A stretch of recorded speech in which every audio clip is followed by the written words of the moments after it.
Welcome to NBA Countdown, presented by DraftKings. Bring it out. Happy Sunday and welcome to NBA Countdown live from the C4 District at Pier 17. Brought to you by Heineken. I had to get through that entire read just so we could get to Jalen Rose. And Bring it out. He's getting ready for sweeps because they could happen today. It's a possibility. Jay Williams is in the house just in case that happens. And obviously, Uncle P, Paul Pierce, is rooting for Philly to push this to a Game 5 at his own Studio 34 all the way. You like. Oh, that's not what Boy, should have never gave you money. Come on, man.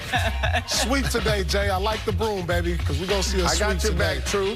Yes, so sir. you're telling me sir. the Celtics champion and Finals MVP is not rooting for Philly. He's going all in on the Celtics. And we'll obviously get to that conversation in a second, but we want to set the stage for an entire day of basketball here on NBA Countdown. After scoring in the final 10 minutes, or final points of the Game 3, we saw the Celtics look to complete a sweep for the 76ers. And remember, there's no team in the NBA postseason history that's ever come back from a 3-0 deficit, so it might be tough for Philly. And this is a best-of-7 series. Meanwhile, the Clippers and Mavericks, they square off at 3:30 Eastern right here on ABC. We've seen Kawhi Leonard carry them every single where he goes. Meanwhile, Luka Doncic, he is a game-time decision after spraining his ankle on Friday. He has been a crucial part of the Mavericks offense, and it still remains to see if he'll be playing.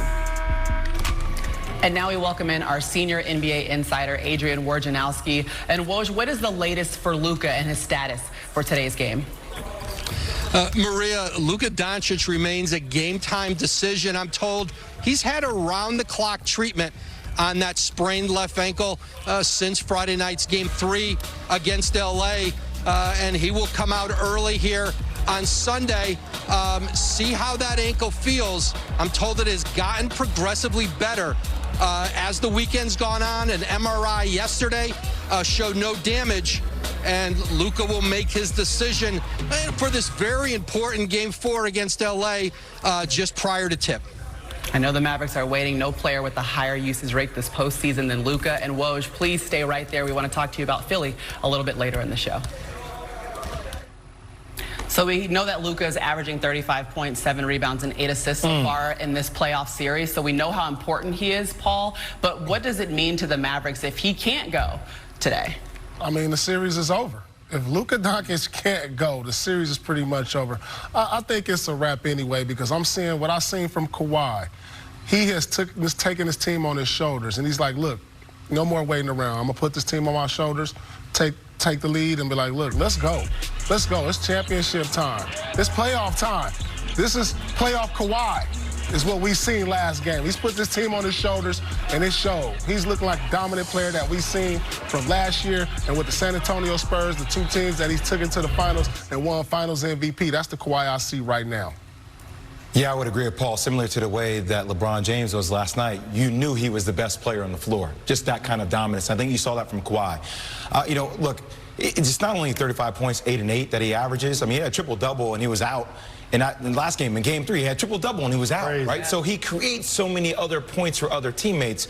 And you got to give Doc Rivers some credit, having Marcus Morris Sr. on him. The physicality of that game, ultimately, you're only going to see more of that today. You used the term carry for Kawhi. Yeah. Paul used the term shoulder. This ain't why he came to L.A., okay? To carry the team. He get back problems and bad posture, okay? He's going to need playoff P. Now, I know I have social media on my phone. I know he does, too. They've been calling him a lot of other things besides that. And that's what happens when your field goal percentage and your points decline each game. So Paul George is going to have to be that sidekick for Kawhi Leonard and the Clippers if they're going to get to their goal. You think he's hurt, Jay? Because that shoulder is just, there's something that's not right about it. Icing it after Game 2, it just doesn't feel right. You know that ice don't lie. And when he went to the press conferences, like you just said, it was so large on his shoulder, you don't do that by accident. And he just had shoulder surgery on both of them. Okay, well, we'll see whether or not Luka will, one, be able to play, and if Paul George can continue to produce in the ways that we've seen him produce in playoffs before. But coming up on NBA Countdown, obviously we're getting you set for 2 games here on ABC. Jalen Brown, that boy's been balling, huh? Yes. Been killing, averaging over 20. Cooking. In each game of the series. Woj, what are you hearing about the future of Brett Brown in Philly? Maria, right now there is not a great deal of traction within that Philadelphia organization.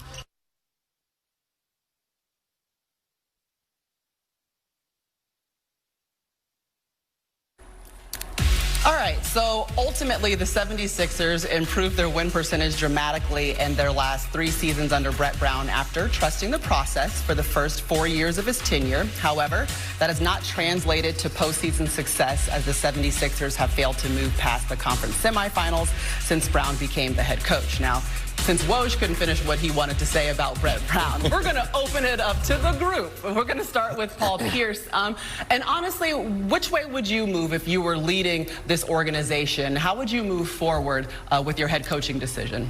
You know what? It's a tough situation, to be all honest, because when you don't have your second best player out there in Ben Simmons, you really can't measure where your team is. Yeah, they're down 3-0, most likely to get swept. Embiid is playing out of his mind. But it's just hard to gauge where my team really is when I don't have a full roster right now. Maybe the players are getting more distant from their coach. I don't know. I'm not in the locker room to really say. But to me, their superstar, he's playing his butt off. Usually when your star player is not out there motivated, that's usually a sign of disinterest in the coach. But I don't see that. So it's hard to really gauge right now. But from what I'm hearing, maybe the writing's on the wall. Maybe some new energy is needed in that locker room. It was hard for me watching the last game with Philly. I feel bad for Joel because he really gave it his all. I think inevitably Brett Brown falls on the sword here. But I also think that there needs to be shared responsibility. And I think that starts with who helped organize the pieces of this team. When you think about signing Al Horford, you think about Tobias Harris getting a really big deal, not being able to retain Jimmy Butler. You lose your outside shooting and J.J. Redick, who gets that 2-year, $28 million deal with New Orleans. Ultimately, I think some responsibility has to go on the shoulders of Elton Brand, too. So, look, I think Brett Brown, we won't see him anymore after this year. You'll see them on the coaching carousel. But I'd be curious what pieces in the offseason, what kind of moves can Elton Brand make to kind of rechange and fine-tune this team? This will be Brett Brown's final series coaching Philadelphia. For a squad that's in the luxury tax, they have 4 players making over $100 million. I don't see them going into the marketplace and being a big spender. So if you're going to let Brett Brown go, what do? I think the guy that was just defending Al Horford in that clip, Ime Udoka, may actually have a legitimate chance to be their next coach. You sign Al Horford and you sign Tobias Harris really because your great superstars have their own sort of unique flaws. Joel Embiid, is he ever really going to be in shape consistently because he stays injured? There's nothing that he can do about it. Is Ben Simmons ever going to attempt shots outside of the paint? Sure. So therefore, if they're having those extreme, I would call them flaws, all great players have strengths and weaknesses, now you're trying to pay Al because you're going to need him when Joel's hurt. You know what I mean? Or you're trying to pay Tobias because you're going to need him to score when you can't get a ball to Ben Simmons. So I think it's a tricky situation. And you mentioned it, Jalen. It's basically being landlocked over $120 million promised to 4 players. And Woj did report that ultimately Brett Brown's job is in serious jeopardy. So that's something that we'll be watching as we continue to see whether or not they can avoid the sweep. But Jalen already has his brooms. I do. We will find out that's whether over. that happens. It's over. Unfortunately, that's over. Game tips off. Yeah. Okay. Coming up here on NBA Countdown, obviously, Paul, we know that you think it's going to end. Because these two guys, we know Jason Tatum and Jalen Brown have been incredible. The best duo we've probably seen so far in these playoffs. We need to get him a nickname. The youngest ones. It's time for a nickname for JT. We like Jason and Jalen around here. We like those names. All right, well, both of those two guys definitely have the Mamba mentality. Kobe Bryant was inspirational throughout his life. We talk about how he affected women's basketball. One of the greatest gifts in life is a life well lived. And one of the greatest tragedies is a life cut short. Kobe Bryant was born on August 23rd, 1978. And today, he would have turned 42 years old. Kobe recognized that his athletic gifts could not only bring him championships, fame, and fortune, but that those same gifts could also bring change of hearts and minds. When it was finally time for him to hang up his sneakers, Kobe focused his energy on elevating the women's basketball game in a way that no other professional athlete has ever done. He not only showed up at college and WNBA games, but he challenged the notion that women's basketball was inferior to men's basketball. He insisted that the world watch and listen to these phenomenal female athletes who have also dedicated their lives to sport.